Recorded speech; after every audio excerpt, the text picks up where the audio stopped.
Hello, hello. We'll see if we can't load this call up today. See how many people we can get on here today. So hopefully you guys will enjoy today. Hopefully we'll get some good Bible in here today.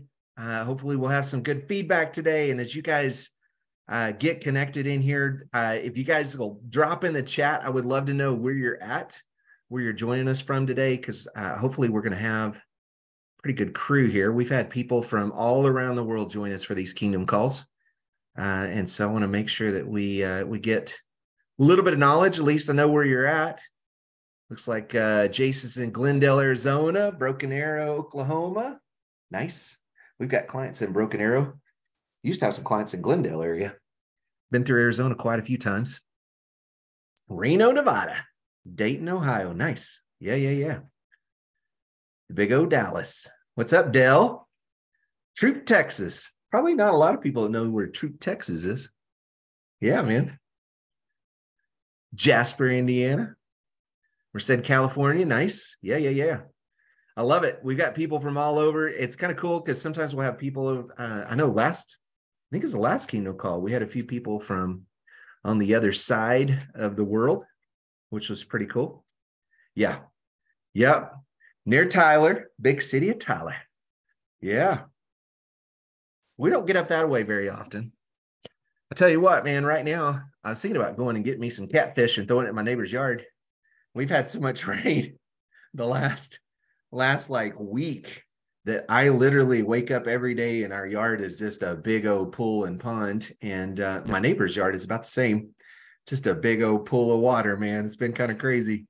We have had the rain, which I am thankful for. We needed it pretty bad. I know some of you probably are in areas that need rain too. Yeah, drop where you're from in the comments. Let's hear where you're from. I know we're going to have a whole lot of people on here. I even see one of our trainers, and there's LaDawn. She lives right down the street from me. Probably 20 minutes, maybe not right down the street. So Connecticut, nice.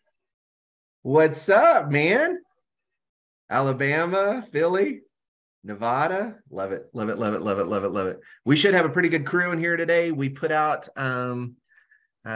hopefully you got an email about today. We've been trying to let people know when we do these Kingdom calls.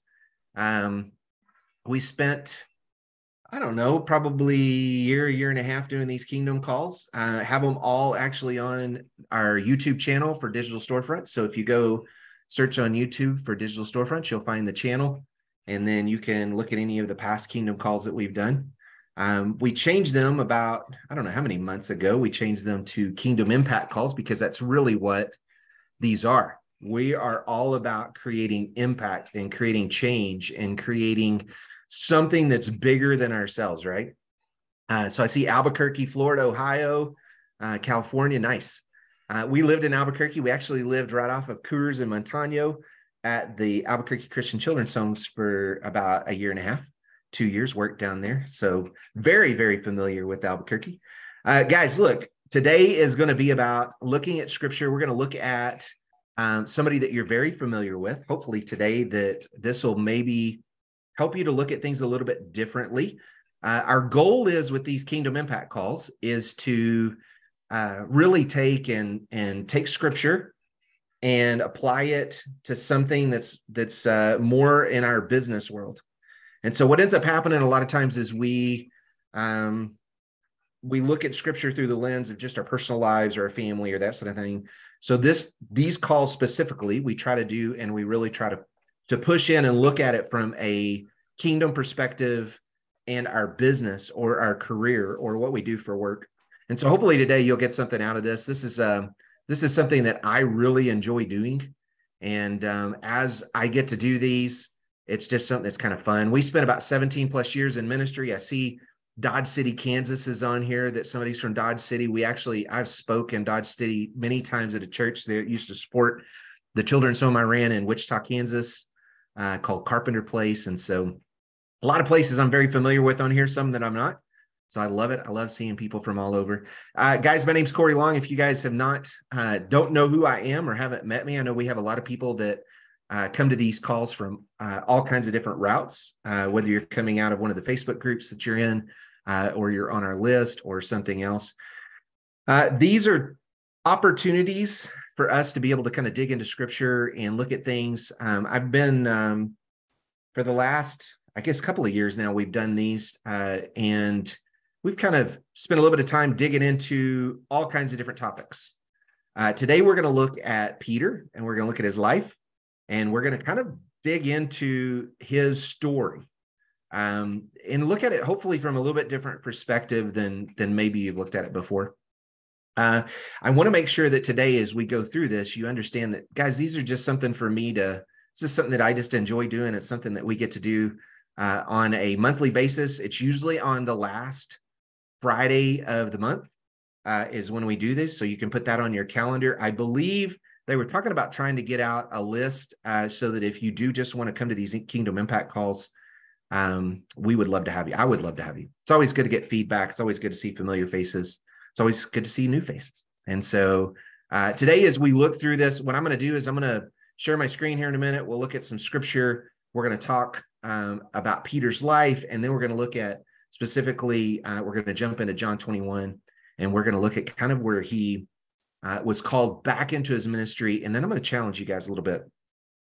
What I've seen in my own personal life through the last however many years that we've done ministry work is, and specifically as we've done work in our business, as we've started the businesses. So 8+ years ago, we moved to Denton, Texas. We started one business, which led to the internet business that we're now in, which has led to many other businesses, do all kinds of things now, from our digital storefronts training to an epoxy company that I own, to another training company that I'm a part of, to all kinds of stuff.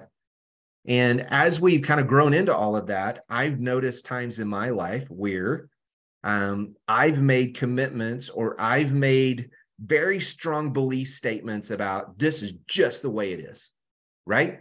And I would imagine some of you have probably done the same thing, whether it's about my health, whether it's about my career, whether it's about my kid, whether it's about my spouse, whether it's about our house, whether it's about where we live, whether it's about a sports team or something that's just totally generic and off the wall, right? I've made these belief systems, and I've created this meaning that I've given to something and said, this is just the way it is, right? And I believe it with every bit of my being that I'm either going to do something, or I'm going to live a certain way, or I'm going to whatever it may be. And what ends up happening is in that moment, I'm full in. And for all of you that know me, that have been around me, like Dell and some of you other guys that come to our events and have been around me a while, I'm one of those kind of people that I'm either 110% in or I'm not in at all. I don't really dabble or dip my toes much, which has been interesting when we've done entrepreneurial stuff, because I just dive. I'm one of those kind of people that I'm like, okay, that sounds like something that's great. Let's just go. And so a year and a half ago or so, I approached some high school buddies of mine that I've literally known since kindergarten. They're both in my digital training program. They both wanted to join that because they saw the success we've had. Through that, I've been chatting with them. And one day we just got a wild hair to start an epoxy company. And now we have multiple crews running. It'll easily do 7 figures this year. It is just exploding. We're about to start our next location here in Lubbock. And so this is kind of the way I work. I just jump. I see something, I see an opportunity, I see it, and I just speak.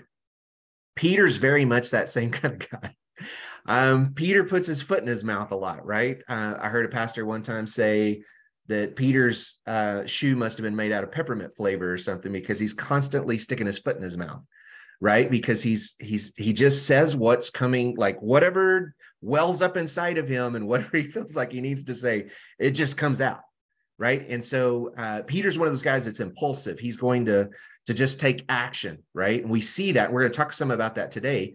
And not only is he built and wired that way, if you look at how he lived life, he was one of the main leaders, right? And we know that. We're going to look at that a little bit today too.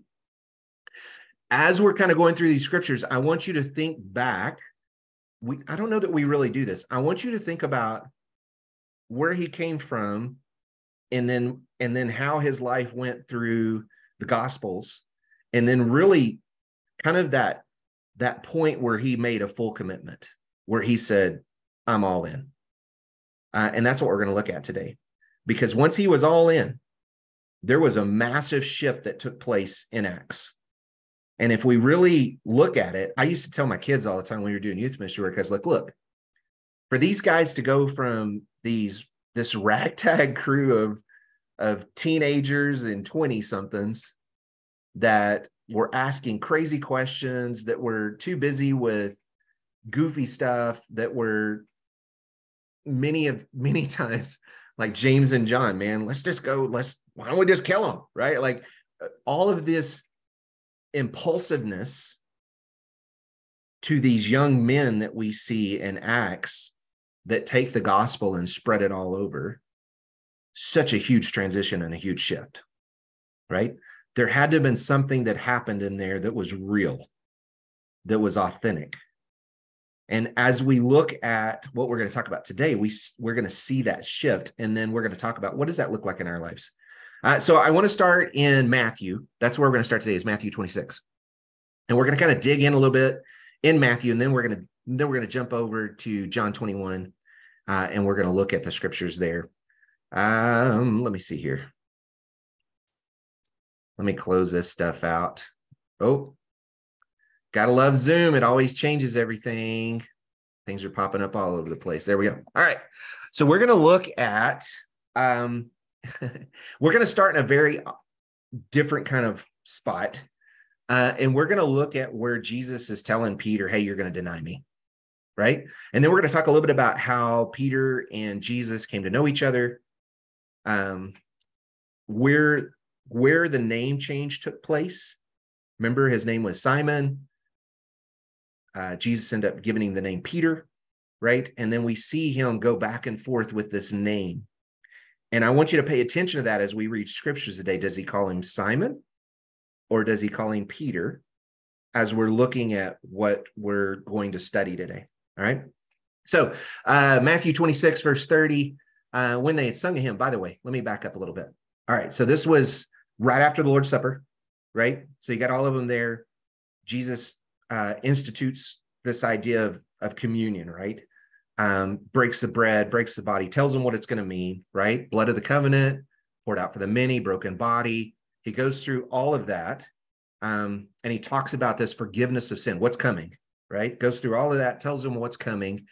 Then after they had sung a hymn, they went out to the Mount of Olives. Jesus said to him, you will all fall away because of me this night. For it is written, I will strike the shepherd and the sheep of the flock will be scattered. But after I am raised up, I will go before you to Galilee. Peter answered him. Now, you can just imagine, again, I want you guys to really think about the personality type that is Peter, because he's that guy. He's impulsive, right? He's that guy that what he's feeling in the moment, what he's feeling right now, he's just going to say it, right? He was just told, you're all going to scatter. You're all going to, like, things are going to blow up very soon, very quickly. And Peter turns and after all of this, Peter turns and answers him, though they all fall away because of you, I will never fall away. You can just imagine the emphatic tone, right? This guy, he believes this 100%. I won't fall away. I'm not going to do that, Jesus. I'm not going to be that guy. I'm going to continue to follow you. I'm going to do what needs to be done. And I say all this because I think sometimes we get, we've done the same. I know I've done the same thing. I'm not going to quit that. I'm going to make sure that I follow through with that. I'm going to make sure the easiest one's like diet, right? I'm going to make sure that I follow through with that diet. I am committed this time. I'm going to do, right? I'm 100% committed to whatever it is that I'm going to do. Maybe it's you've joined a training like our digital storefronts.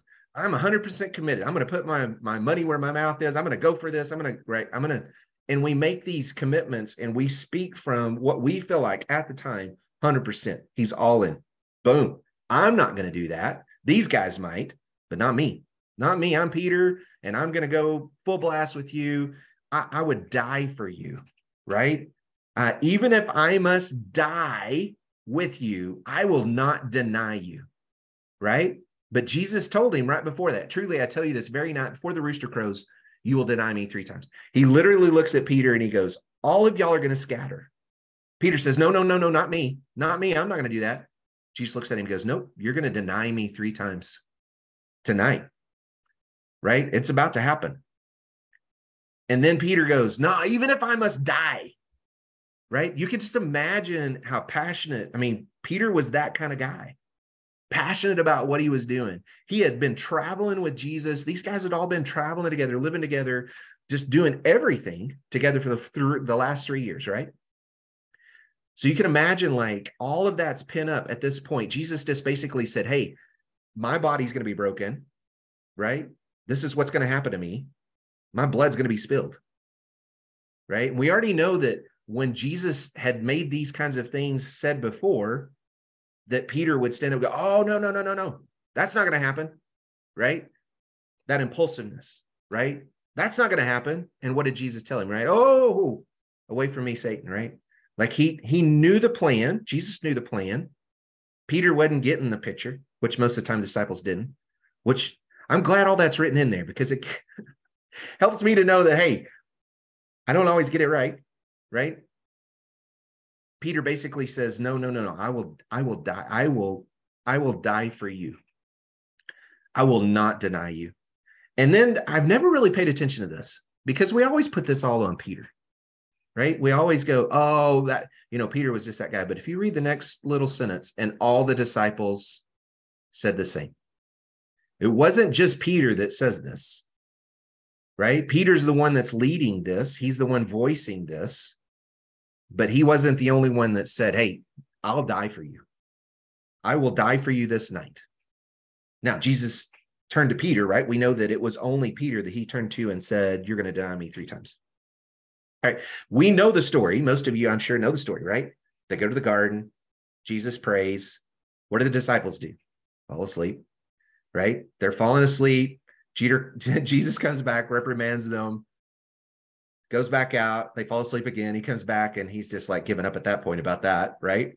He goes back, prays more, right? And we see this happen until Judas, right, comes with all these people, right, to come arrest him, right? And then we see, what does Peter do? They're coming to arrest Jesus. Peter pulls out his fishing knife or sword, depending on which translation you look at, cuts off the ear because that's who he was. He was like, I'm going down. I'm going down with a fight, right? Because these guys walked up with swords and clubs. And we know there were at least 2 other swords in that group of disciples that were there at the time, right? And so as you look at this story, I want you to really think about what's happened up till this point, right? We see all the 3 years traveling together. And I want you to think back. What all has Peter done, right? We know that he had to be reprimanded a couple times, but we also know that he walked with Jesus on water, right? We know that he did some crazy stuff. He saw some crazy stuff. He was a part of miracles that John tells us can't even put it all in one book, right? This thing would, like, if we were to write out everything that Jesus did, right? There's not enough room in this world, right? And we know that they must have seen so many things. And here you have Peter that's seen all this stuff. He knows that at this moment, he's got to do something. And he strikes out, thinking that that's going to solve the issue or whatever. I don't know what he thought he was going to do. But he cuts the dude's ear, right? Cuts the dude's ear. And so as you're looking and thinking about what we're going to talk about today, I really want you to think about, like, what would that have been like to spend all that time and all that energy? And you just made this case that not me, I'm going to be right there with you. Not me. I'm not going to let him take you. Not me. I'm not going to deny you. Not me. I'll die for you. Right? I'll die for you. Then we see Jesus taken, right? And who follows? Peter and John. Peter and John follow, and they end up in the courtyard. And we know the story. We know how it goes, right? They end up in the courtyard. The first young lady sees the servant, right? Sees Peter, right? Oh, you're one of his guys, right? You've been traveling with him, right? Oh, no. That's not me. Peter immediately denies, right? And then what does it say? He's warming himself by a charcoal fire, right? Another servant girl sees him, does the same thing, denies. Then he gets asked again the third time by a charcoal fire, which is going to become very important when we look at John 21, right? And he's warming himself. And what does he do this time? So the first two times it's like, oh, no, I'm not, I don't know. That's not, and they say basically, hey, that guy's got the same accent. I'm pretty sure that he was with them, right? This time he's cussing and he's going to make sure, well, I blankety blank, don't know that guy, right? And what does scripture say? Rooster crows and Jesus turns and looks at him. Now that had to be a moment. And I don't know if you guys are like this, but I could very much see myself making those statements. No, not me. Not me. I'm not going to do that. I'm not going to fall away. I'm not going to deny you. I'm in this. I'm in this one way or another, even if I have to die. And then not too long later, I'm falling asleep when we're in the garden. I cut off somebody's ear, right? Because I think that's the right thing to do. I follow them into the courtyard, knowing what's about to happen. I'm watching it all happen, and then I deny him 3 times. Right? And not only do I deny him, but I even make sure and emphasize it, by making sure that they don't lump me in with all them religious peoples, right? He pulls out his old sailor hat. And that's where we kind of come to this story that I really want to talk about today. So we have all of this that's happened. We have basically Peter and the disciples at this point not really sure, right, what's going to happen. We're going to jump over to John 21, and I want to kind of fill the gap in as we do this. So we know that Jesus appears to multiple people during this time. Right? So we know he's buried, he's raised.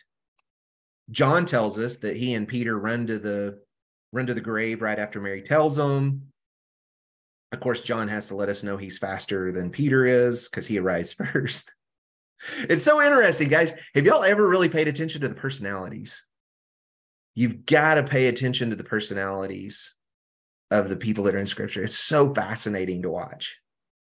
Because when you start looking at their personalities, you start to see and you start to really get a feel for. If you guys haven't watched, I think I'll mention this almost every week. If you guys haven't watched The Chosen, it's a great way for us to kind of get an idea of what it could be like. Is it exactly that way? No. But it could be kind of that way, right? It's an idea for us to be able to get really a visualization of what this might look like. When we look at the characters and the personalities behind these characters in Scripture, it's kind of fascinating. And we see people like Peter, who's this impulsive character, and we see him running with John. We see them get to, right, the stones rolled away. Jesus isn't there, right? And then we know from Scripture, before we get into John 21, we know from Scripture that Jesus had already appeared to Peter. They've already talked once before this ever happens that we're about to read. Now, we don't know what was said. All we know is that they met at some point. We also know that Jesus appeared to all of them, right? We all know that he appeared to all of them after the Emmaus walk. We know that too. Now, what's fascinating is when you start looking at all of this and you think about Peter's already seen him a couple times, at least once where he met with him just individually. And then we're going to see this story. Now, I don't know how you guys react to shame and guilt, but we see very quickly how Peter reacts to shame and guilt. And by the way, the invitation to come back to Galilee from the angel specifically says, go tell the disciples to go to Galilee. And then it mentions, and Peter. Specifically mentions Peter's name. Because I have a feeling, I don't know about y'all guys, but there's many times when I felt guilt and shame, I don't run to God, I run away from God. And I think that's where Peter may have been at this point. The angel wanted them to make sure and mention, hey, Peter, you need to be there. You need to be there in Galilee, right? That's where you need to be. And so he mentions it. They go to Galilee, right? And we see that's where we kind of set up the storyline that we're going to read. And I want to make sure that as we're kind of reading through this, that you're thinking about everything that's happened and transpired up till to now. Because, guys, Peter's had some high highs and Peter's had some low lows, because that's the way the guy lives. Even after this, if you look through Acts and you look through the rest of the story, Peter's still living that way. High highs, low lows.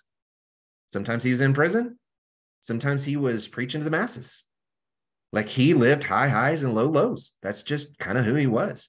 He was this leader among the disciples, which we're going to see here in a minute. He was a leader among men, and he was called to something very specific. And if you look back at the story, what we're going to see here in a second is a recreation of when Jesus and Peter first met. All right. So we see this kind of happen here in 21. After this, Jesus revealed himself again to the disciples by the Sea of Tiberias. All right. So he's going to reveal himself again. And not all of them were there, right? There's just a few of them that are there. And Simon Peter, after they got there, before Jesus gets there, after the disciples got there, Simon Peter said to them, I'm going fishing. Now, I don't know that I've ever really paid a whole lot of attention to that, but what do you do when you feel guilt and shame? What do you do? Where do you retreat when you feel like you've done things that aren't quite what you should have been doing? Right? Where do you go? Simon Peter, he was a fisherman. That's what he did. So it was straight, right? That's what he did.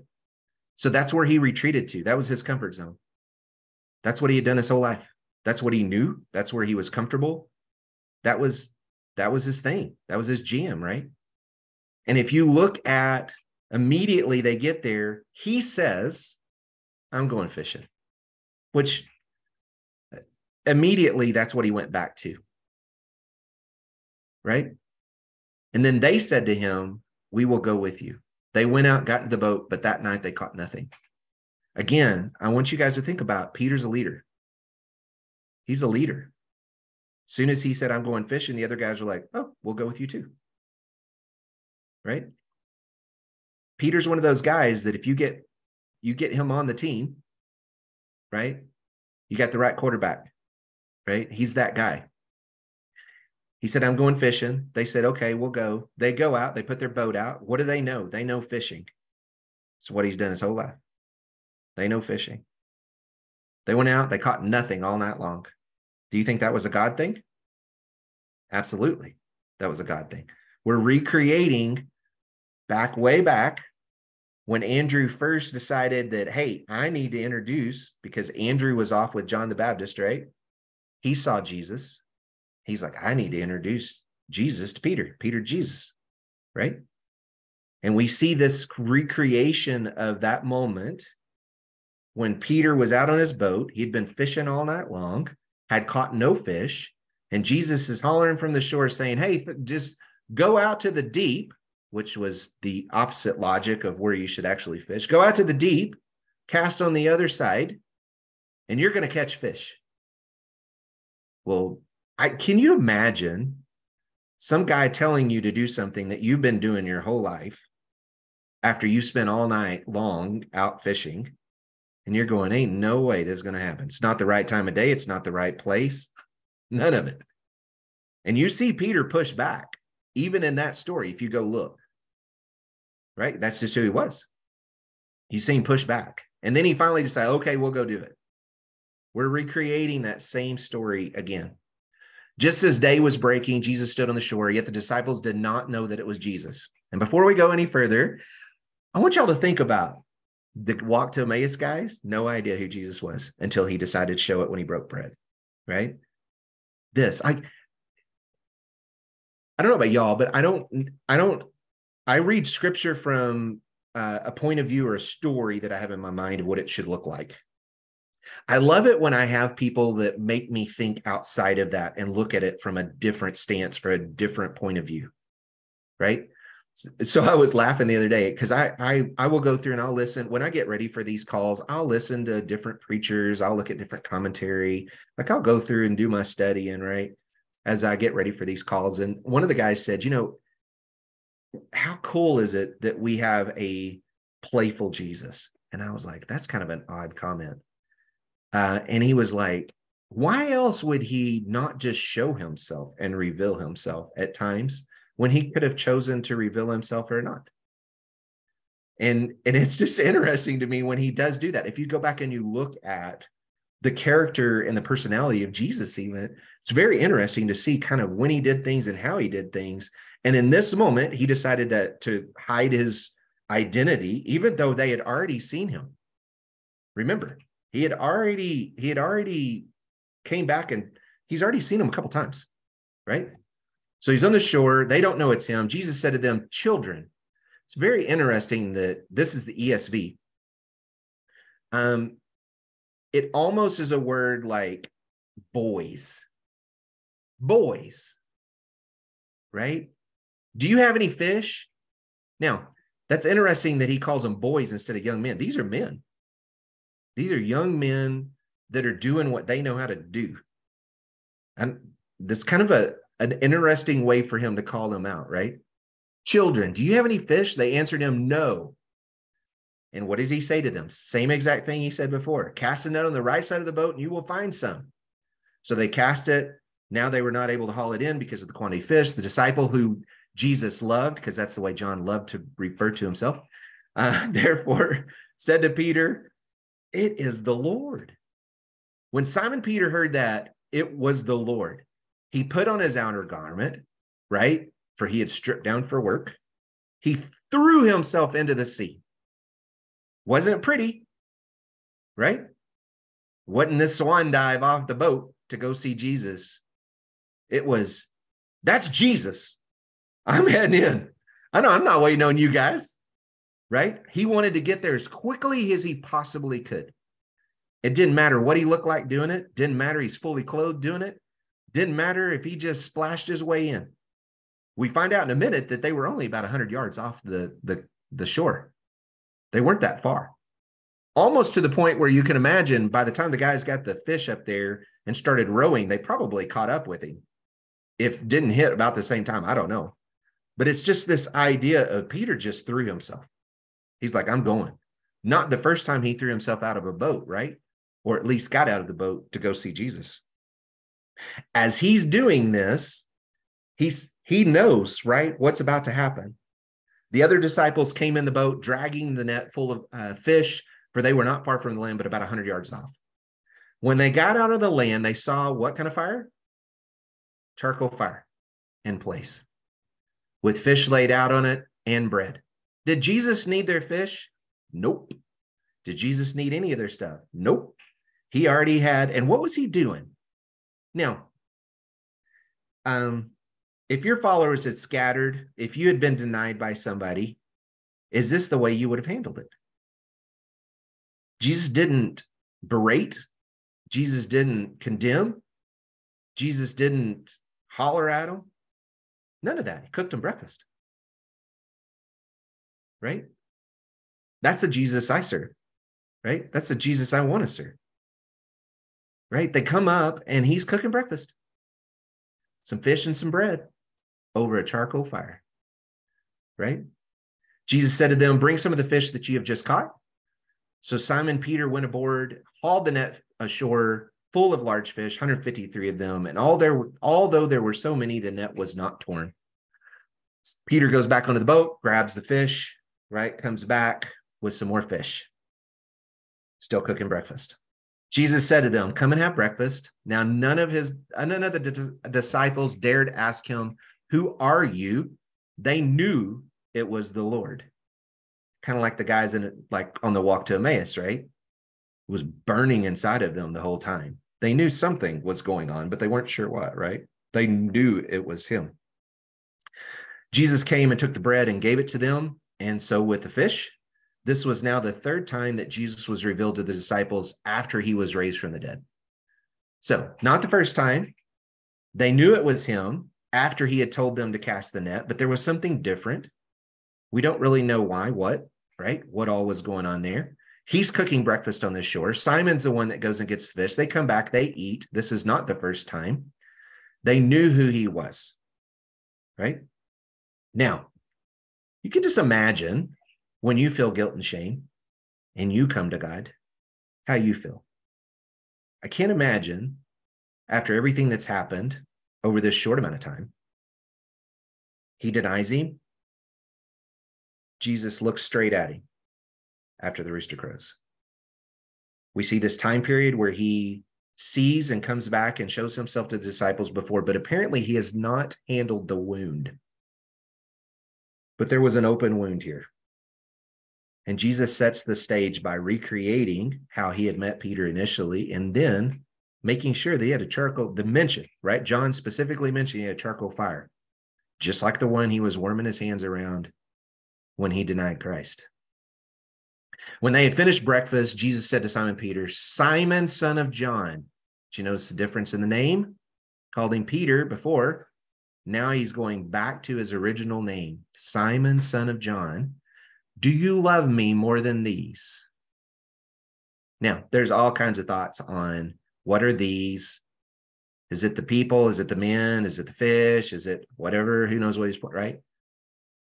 Do you love me more than these? And he said to him, yes, Lord, you know that I love you. Now, we know if you look at the Greek, two different words for love here, right? Jesus is asking him about agape love, which is I'm going to lay down my life for you kind of love, which is exactly what they had just had this conversation not too long ago, right? They just had this conversation and Peter goes, no, I'm going to I will die for you. Jesus asks him in front of the other guys, do you love me more than these? Would you lay down your life, right, for me? Right? Peter answers him, yes, Lord, I know that I love you. But we know that that's the word for brotherly love, right? Phileo, right? And so we've got two different kinds of love here being mentioned. Peter wasn't going to dive back into the whole agape, I'm going to lay down my life for you, right? And we see this conversation happen at this meal in front of this charcoal fire. The wound needed to be dealt with. Said to him a second time, Simon, son of John, do you love me? Same word, agape love. He said to him, yes, Lord, you know that I love you. Tend my sheep, right? Said to him a third time. First two times, agape love, right? First two times, Peter answers him back with brotherly love. He said to him a third time, Simon, son of John, do you love me? Peter was grieved because he said it to him the third time. Can you imagine? You just had this happen. This is a wound that is not healed, guys. Peter went all in and said, I would die for you, and then turns around and denies him right then. At the time when he felt like I just had to crush his spirit. Jesus needed to let him know it was okay. Jesus he needed to let him know that, hey, I still love you, right? So this third time, he changes the wording that he uses from agape to brotherly love, right? Do you love me? Do you love me, right? And Peter was grieved because he knew he knew what he had done, right? He knew he had done this, and three times, right? Same exact times he had denied him.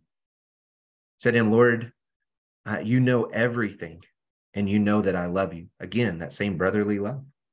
Jesus said to him, feed my sheep. Truly, truly, I say to you, when you were young, you used to dress yourself and walk wherever you wanted, but when you are old, you will stretch out your hands, and another will dress you and carry you where you do not want to go. This he said to show by what kind of death he was to glorify God. And after saying this, he said to him the same thing he said to him way back when he met him 3 years ago. Follow me. Jesus is calling him back to shepherd, right? And he starts initially by saying, feed my lambs, take care of my kiddos, take care of the babies. Then he says, tend my sheep, right? And then before long, he says, feed my sheep. He's calling him to shepherd. He's calling him to quit fishing and get back to the business of going after men's hearts, right? He's calling him to what he called him to the very first time. Follow me. And he needed to do it in a public place, and he needed to heal the wound. He needed to let Peter know that he loved him, that it was going to be okay. That, yes, you denied me. I told you were going to deny me. And you did deny me, right? But I love you. I need you to feed my sheep. I need you to shepherd the flock. I need you to get back to kingdom business and quit fishing, right? I need you to quit running away when you have guilt and shame. I need you to come to me. I need you to come to me. All right. All of this happens, right? And there's way more we could go into today. We don't have time. All of this happens, and then not too much further, right? We know that the disciples are given the gift of the Holy Spirit. We know that in Acts 2, Peter gives the first gospel sermon, right? Not only did he go about the business, but he went about the business in a huge way. We're literally seeing that first gospel sermon in Acts, and we see immediately 3,000 men, right? Didn't even count how many people total that day. 3,000 came to know Christ that day. And we see that they were like, hey, man, what do? We know we screwed up. Can you imagine? Peter knows that he screwed up. He's the guy giving the sermon. He's the guy telling them what's just happened. He's the guy explaining what just happened. He's the guy that fully knew what it was like to get grace after he had completely fell off the wagon, right? He had messed up. And he went full in before. And when he came back and Jesus said, it's going to be okay. Go feed my sheep. Follow me. At that point, Peter did not turn back again. Now, did Peter have struggles? Absolutely. Peter, right, had all kinds of struggles. Paul had to come back and get Peter in line one time. Like, all kinds of things happened in the New Testament. As we look at like Peter's journey after this. But guys, Peter was a leader. He was called to go be a shepherd. He was called to do something that only he could do. He was given the gift. He was given the ability. He was given the call to go do those things, right? All right, I want to talk about some things right quick, because I know a bunch of you have some great thoughts on all of this. And I want to make sure that, and I know I'm missing a lot of details. And I know we could go into a lot more of this, but I really want you to think about the way Jesus handled this and the way Peter handled this, and then that transition that took place right after that. Because it could be just as easy for Peter to turn to me and say, do you love me more than these? And I would ask you the same thing. And I don't know what these are for you, but do you love Jesus more than these?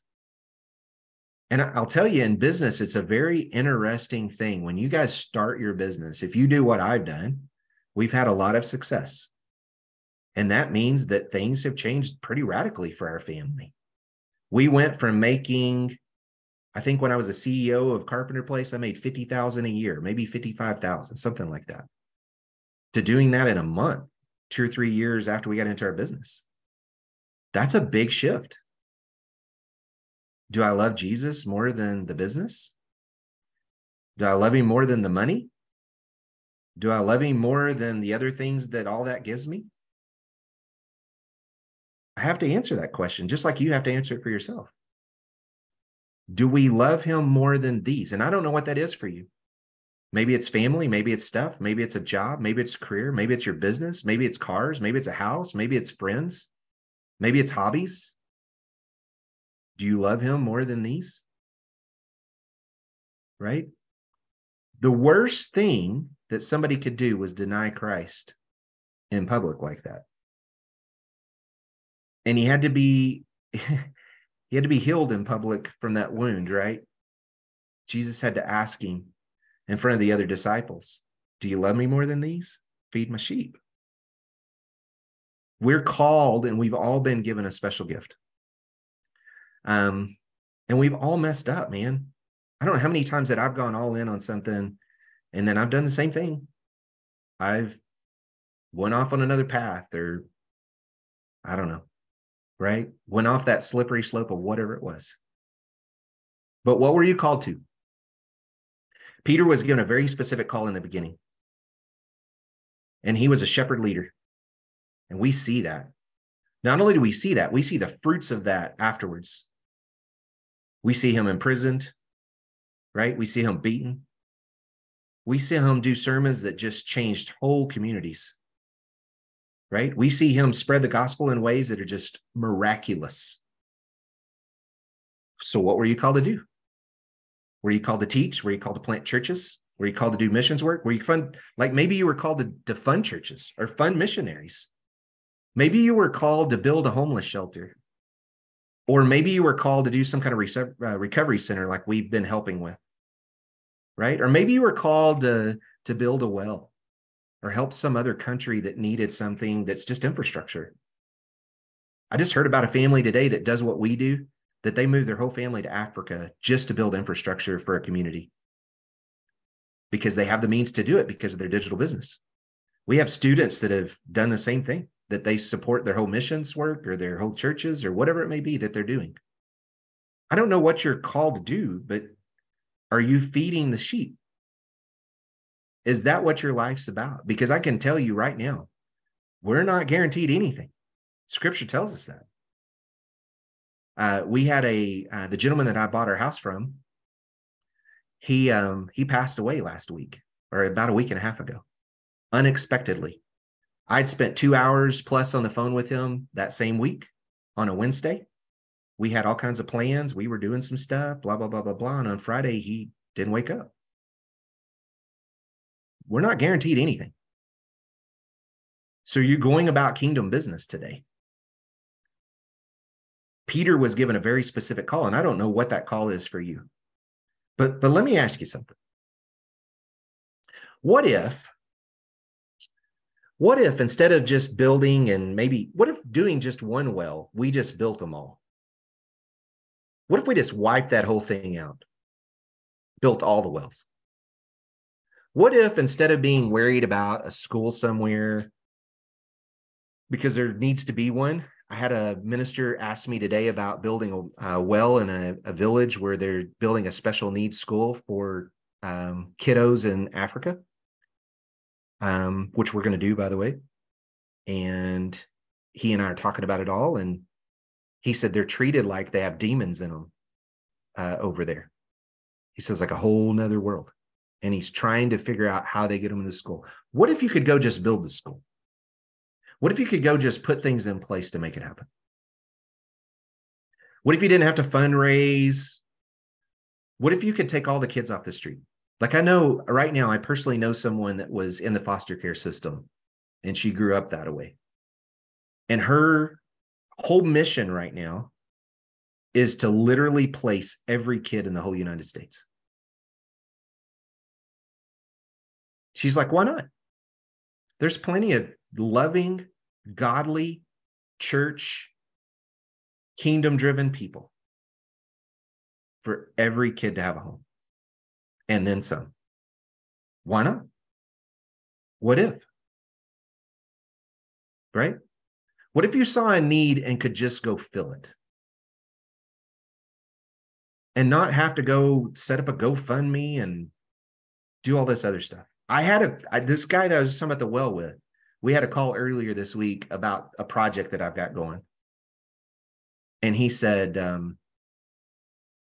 we need to build, I was about to set a GoFundMe page up so that I could go fund this well. And I was like, why? He's like, well, I got to go raise it because he's full-time ministry, right? Full-time ministry. He's like, but I got to go raise the funds. And I was like, no, I'll just do it. Like, what if you could just go meet a need that's on your heart? Like everybody has something different, right? What I've been called to, we spent time with children's homes. We've spent time in youth ministry. We spent time doing college ministry. That's what we're getting involved in here in Lubbock. We've already started to kind of sink our teeth into a college ministry here and starting to help them and support them and do things with them. And that's why we bought the home that we have for ministry work. I don't need a house like this. Not for me and my wife. We bought it so we could have college kids out all the time. That was the whole point of it. What if you could build your life around that? And we talk about all the time inside of these calls and inside of our trainings that, look, we don't just take our careers and our business and our spiritual lives and we don't separate this stuff out. It should all be the same. Walt is the same. I see Walt on here. I'm going to pick on him a minute. I can guarantee you, Walt is the same whether you meet him at the event like we did at DSF event, or he's out talking to a client in his DSF business, or he's out at his church doing whatever he's doing with his church. He's out buying groceries. Walt's the same. He's the same guy. He loves God and he loves people, right? And he wants to do huge things in this world. What if you could do those things? Because let me tell you something. When Peter was called and he was told, go feed my sheep, do you think he had any idea what was about to happen? Because at that point, he thought all these disciples had all these crazy thoughts, right? They thought Jesus was going to be this king that was going to come back and that's going to rule, right? They thought they had all these thoughts about what was about to happen. They didn't think they were the guys that were going to go spread the gospel. They didn't realize it was them that was going to go do the work, right? Up till this point, they just they were like, oh, there's my shepherd, right? There's my teacher, right? He's the guy that's like, we're just following him. Now, all of a sudden, that's not what's happening. Now, all of a sudden, Peter and these other guys, they have to go be the guy. They have to go spread the gospel. They're the guys. They're the ones that have to go make the thing happen. What is it that you've been called to make happen? Look, we built a community inside of Digital Storefronts that's built this way. It's not the only community. We've also started building one inside of our Kingdom Builder program that's the same way. We're building communities of people that want to do more, that'll have the resources, the time, and all that to do more. Because there's an abundance. Let's just talk real talk. Guys, there's an abundance of resources. It's not a resource problem. There's plenty of resources out there. You just look around you, and if you open your eyes to what's really out there, there's an abundance of resources. It's not a resource issue. It's a resourcefulness issue. Peter and them didn't have a whole lot of resources, but they sure were resourceful, right? They did amazing things. They spread the gospel in ways that had never happened, right? That it spread so fast, right? We're still feeling the effects of those things today. Look, I don't care. Who cares what happens with everything around us right now? In the end, the only person I'm worried about is God's still in control. That's what I'm worried about, right? If I'm right where I need to be, doing what I need to be doing that God has called me to do, great.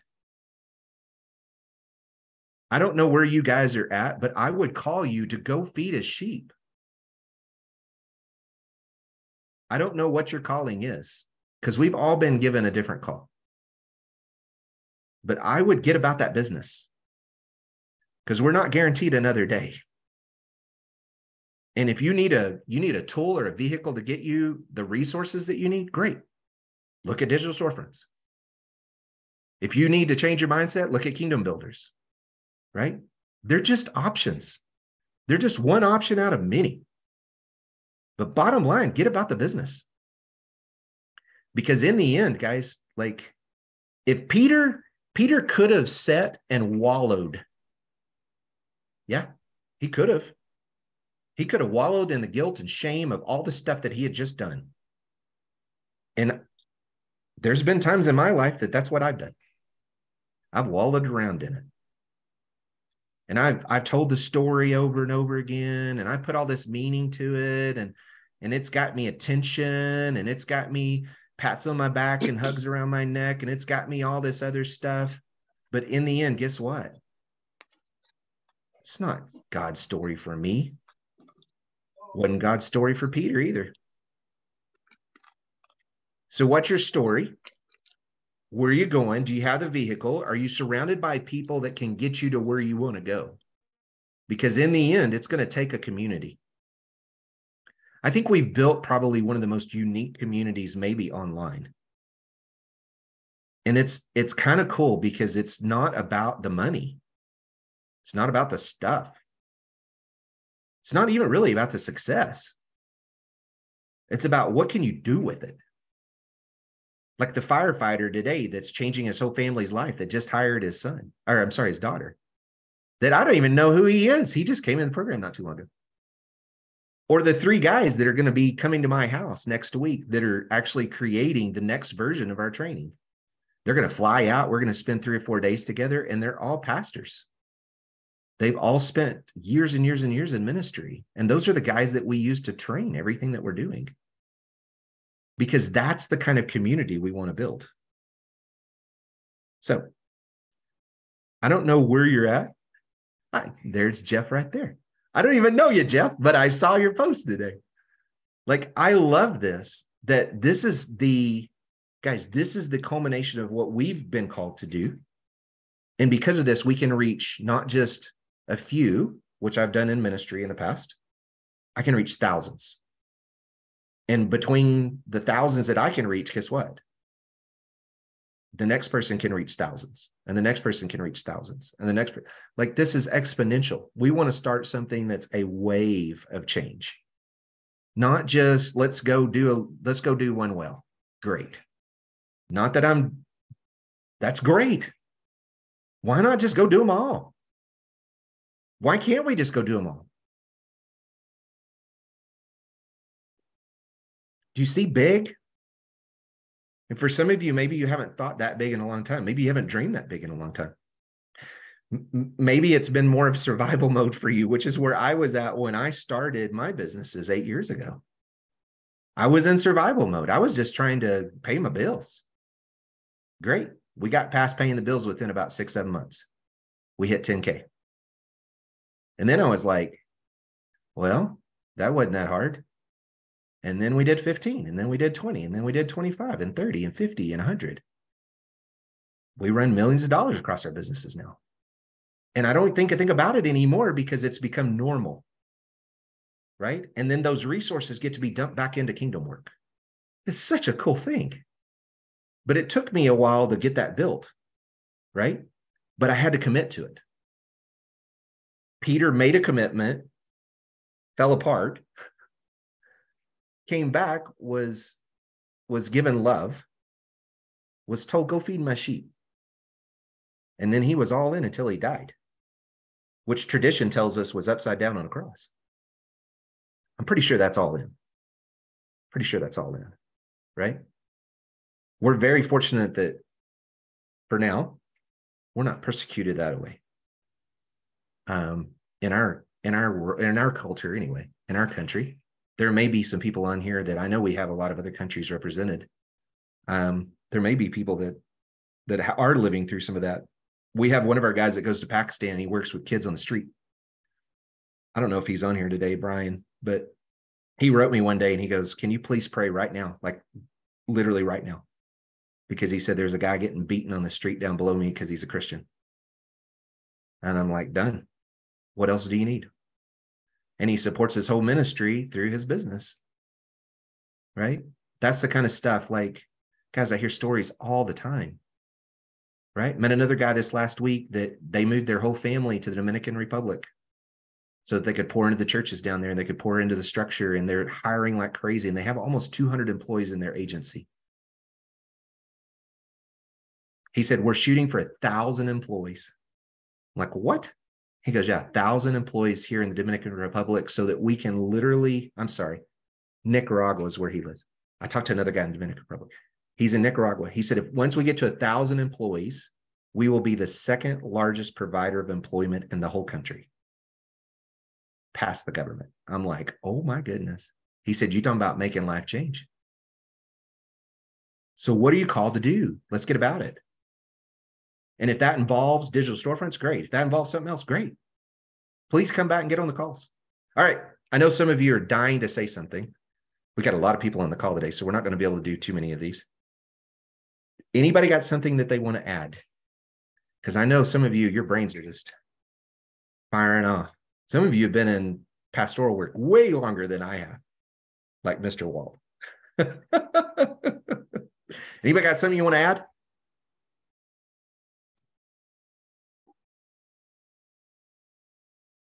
Nothing? Oh, there we go. I think it speaks to stewardship. I think the Lord wants us to be good stewards, right? Absolutely.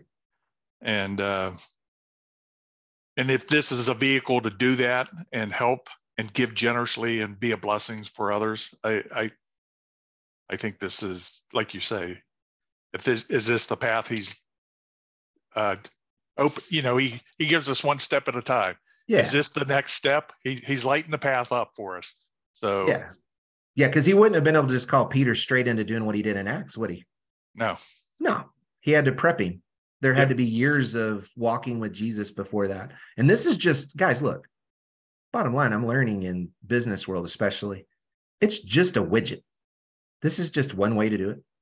It's a great way to do it that's changed my life and changed a lot of other people's life, but some people, this isn't a fit for it. There's other things that they are better fit for, and that's great. Bless you.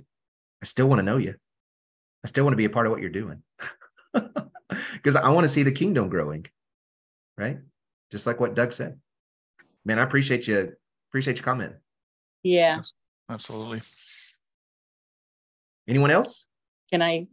Yes, ma'am. Chime in here? I'm still waiting to be able to get started, but I'm very interested. But when you brought up the fact that the disciples followed Jesus for the 3 years, learning and growing, since this pandemic thing has been kind of like that place for me. I've of course been wallowing in my perceived failures, sure, which have actually been successes that ended. And now I'm being called. I just recently had a miraculous health healing and a couple calls that have been put on me, but it needs awesome resources. And so I'm biding time minute by minute. There's something that's going to come through to enable me to do it. But yeah, this whole thing just spoke to me like God's been speaking to me this last 3 years. So. Good. I know for me, it takes time, right? I'm a stubborn dude. It takes me a little while to get it beat into my head sometimes. Absolutely. Yep. And I've done the whole walling thing. I've done the whole, I could so put myself in Peter's shoes so easily. Uh-huh. Yeah. Thank you for your comment. Anybody else want to jump in?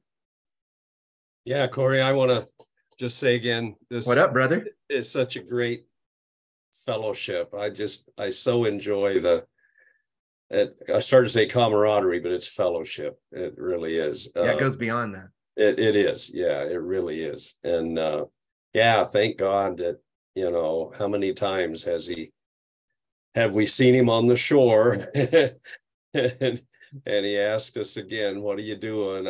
I know that sometimes we, in ministry, I think my advice to young ministers has been in the past, don't wait for the credential. Ministry is a calling, it's a life. Yeah. And you just start doing it. The credentialing doesn't enable you. It gives you authority, but ministry is, about just helping people, caring for people, sharing Christ with people. And that's kind of the same with this. I don't have the 50,000 a month, but I do have some, and it's exciting to find places to use it in ministry. Yeah. That's what's going on. So yeah, your church probably wouldn't have hired Peter, would they? Or any of the other disciples? Well, they hired me. How funny. No, probably not. Isn't it funny though? Like we think there has to be all this stuff. And by the way, I did ministry for a long time. I had no background in any of it. I was taught by an elder that started teaching me back when I was in junior high. I didn't grow up going to church when I was little. Like, there's a whole story to that thing. And man, I am thankful that there were men and elders and others that poured into me through the years to help me into ministry when I thought maybe I wasn't ready, or I needed to go to school, or I needed to do this, when in reality they were going, no, you just need to go share the gospel. Yep. You just need to go love on people. Yeah. If Yeah, I the wouldn't other have done doors that, I don't know open where I'd have later. been. What's that? The other doors open later. That's right. Just go do it. Yeah. That's right. Well, and I guess that's kind of the message today, right? I think some of us are waiting around for the perfect moment or the perfect time or the perfect this or the whatever. In reality, I can guarantee you, Peter didn't feel like that was a perfect time for him to go off and start his ministry, especially not right after denying Christ. Right. I think that's the definition of faith. Yeah, it is. Yeah. Get out of the boat. Yeah. And we see Peter do that multiple times. Yeah. And sometimes it's not pretty. No. I mean, basically, he just jumped off in his clothes. And sometimes I think we're too wary to do that because of embarrassment or failure or whatever. And we're afraid to just jump. And that's not what Peter, man, he was just impulsive. He just jumped. He just went. That's even true with this business. You've told us over and over again, you're experts. And I just got signed up for a Chamber of Commerce training class. I've got dry mouth and everything. Oh, you're going to do great. You're going to do great. Yeah, it'll go, but you can't wait till you got all your ducks in a row, because they don't stay there anyway when you get in there. So yeah. Man, have you ever seen that meme where it talks about the ducks are in the cop car and you're not even sure where your ducks are? I mean, that's my ducks. I think one of them's a chicken. I don't even know what they are, man. Good word, Cory. Thank you. Thank you for joining today. Anybody else got anything? Hi, Cory. My name is Michael, and most of my life I've actually sort of been akin to God's warrior angel, Michael, the archangel, which means basically I'm a very, if there's a type A, I'm type triple A. Nice. I'm asking you guys for some prayers because recently I was never really good at keeping the guy you see in the background on that motorcycle racing there. A lot of times I've unfortunately take that home, and now it's costed me my marriage. My wife is leaving me. My son is leaving with her also, and the last couple of years have just been horrible. From cancer trying to beat me to getting hit off my bicycle. I have a traumatic brain injury from a previous bicycle injury, job losses because of the brain injury. I have the attention span of a gnat, but there's something in me that keeps telling me, God doesn't call the qualified, He qualifies the called, and I am so willing, but it seems like every time I put a foot forward, the adversary finds a way to trip me up or to make me go back. I love what you said about that you're stubborn.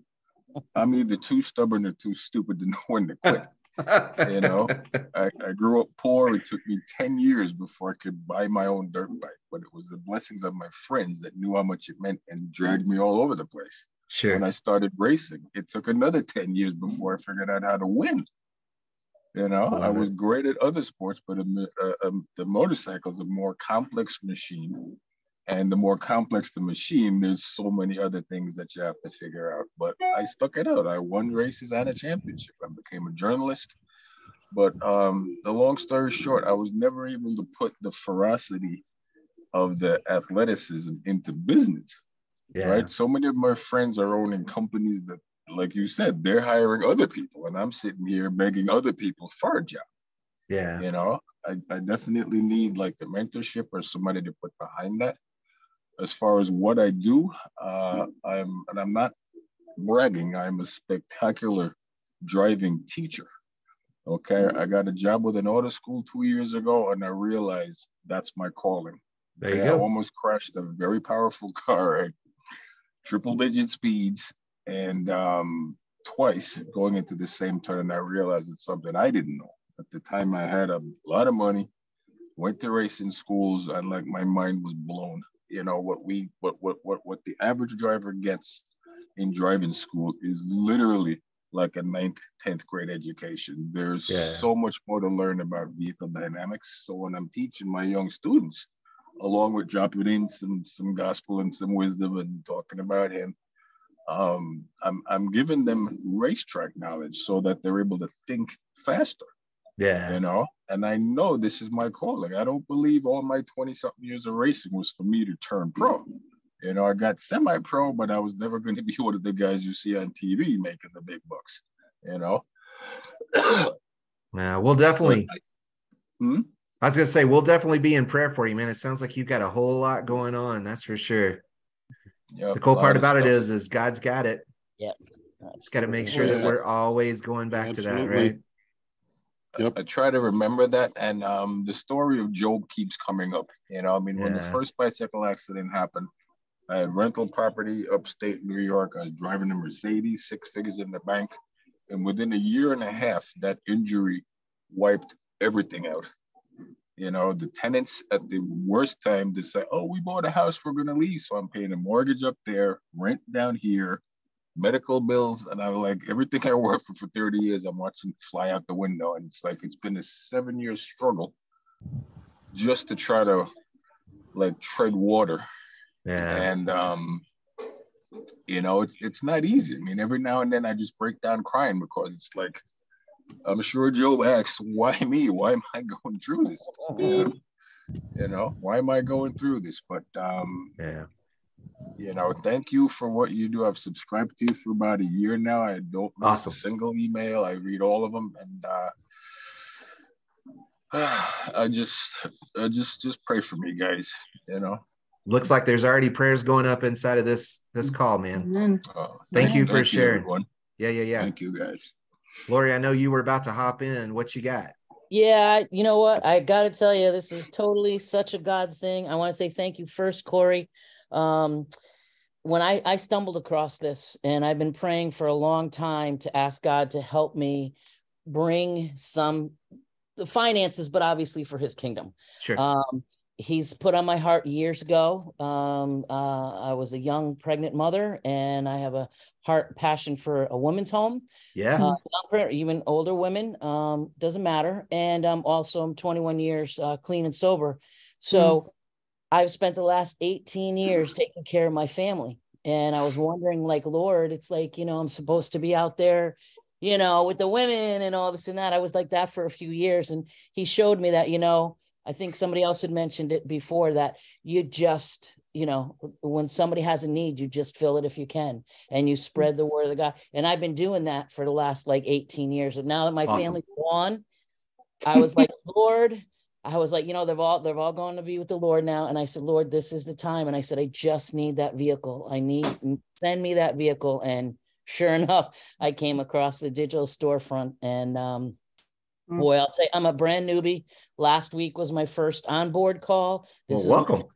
Kingdom. Thank you. And everything I read about this and I see, and even from my prayers with the Lord, I can't wait to see how quickly and what he does and how he's going to be exactly in this ministries, and just because that's what it is. That's what we're all here for. Yeah. Is just to grow his kingdom. But I want to thank you, Cory, really for you being a man of God and following, you know, what he put in your dream and your spirits, because we wouldn't be here. And I'm sure everybody else, I would not have this opportunity if it wasn't for you too, because you're the one, and I'm sure other people in your life. I get it.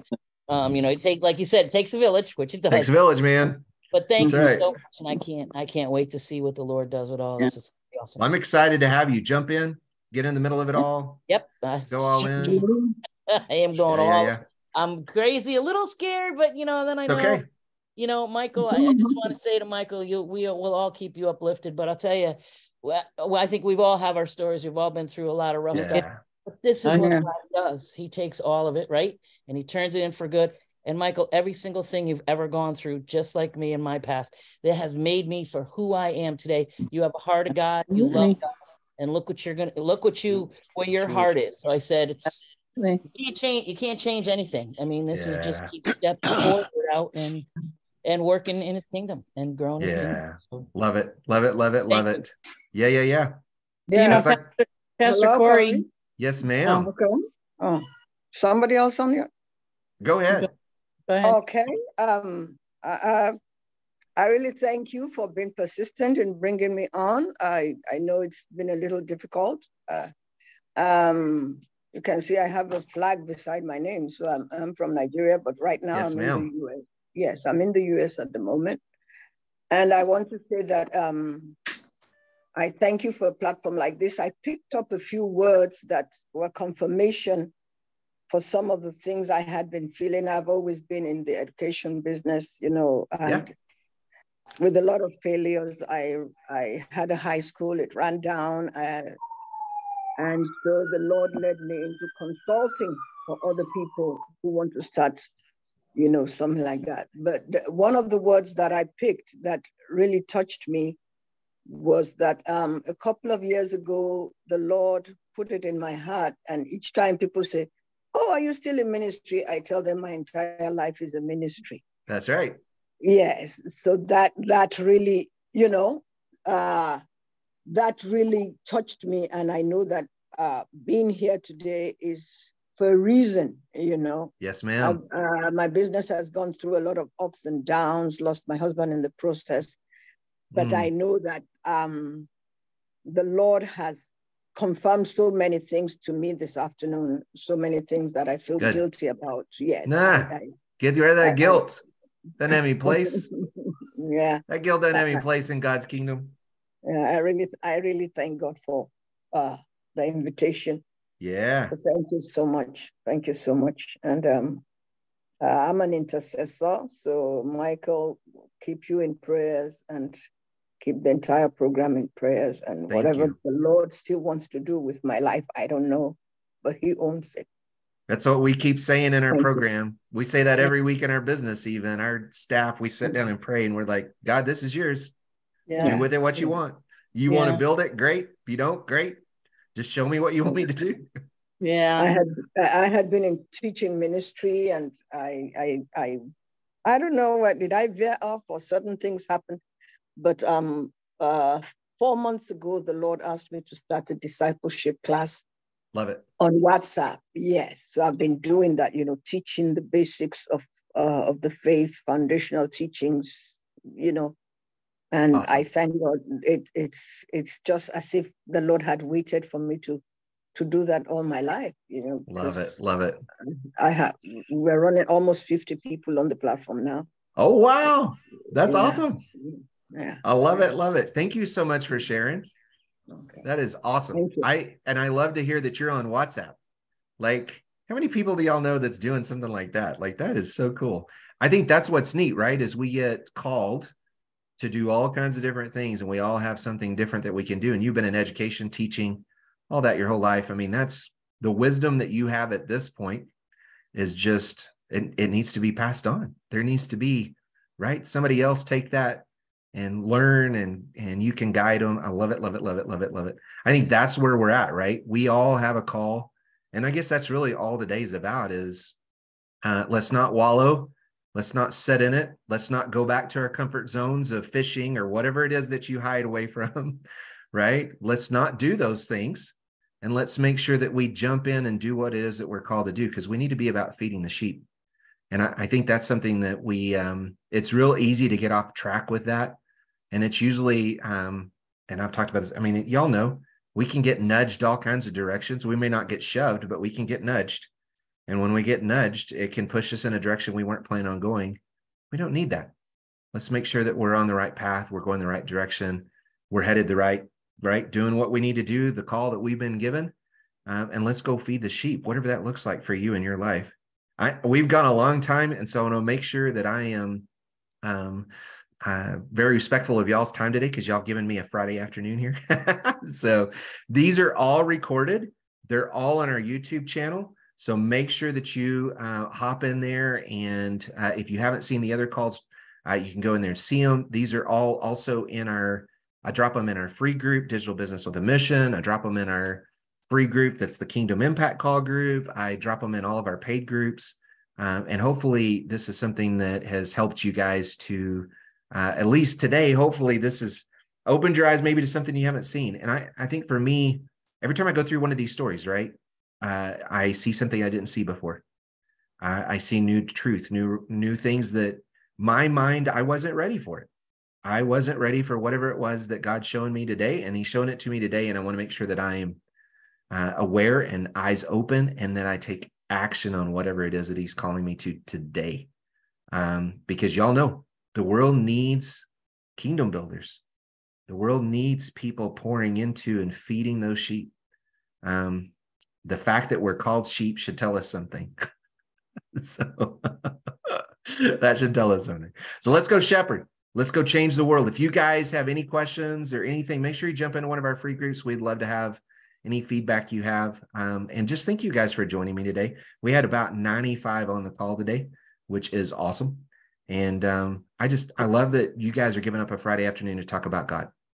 Cory, could I just say right before we leave? Yeah. Hey, just everybody take a moment to honor the men and women and families that sacrificed and gave the ultimate sacrifice for us. Absolutely. Yeah, that's what this weekend's all about, right? Yes, sir. Yeah, it's not about the other stuff. Yeah, we in fact, we were just asked, our life has been kind of crazy with us moving in and doing all the other things that we're doing. But one of my business partners just retired from the Navy. And it's very interesting chatting with him about the realities of what that looks like. He's been 30 years in and was a master chief. So he's seen a lot of things. And so it was very interesting chatting with him about the realities of what that really looks like. We're so disconnected from it all. So thank you for mentioning that. Absolutely. Yeah. I'm Navy as well. So there you go. You guys would have some things to talk about, I bet. Absolutely. All right. You guys have a blessed day. I'll see you guys in any of the groups. Make sure that you reach out, go watch the videos. Y'all go feed some sheep today. Thank you guys for joining me.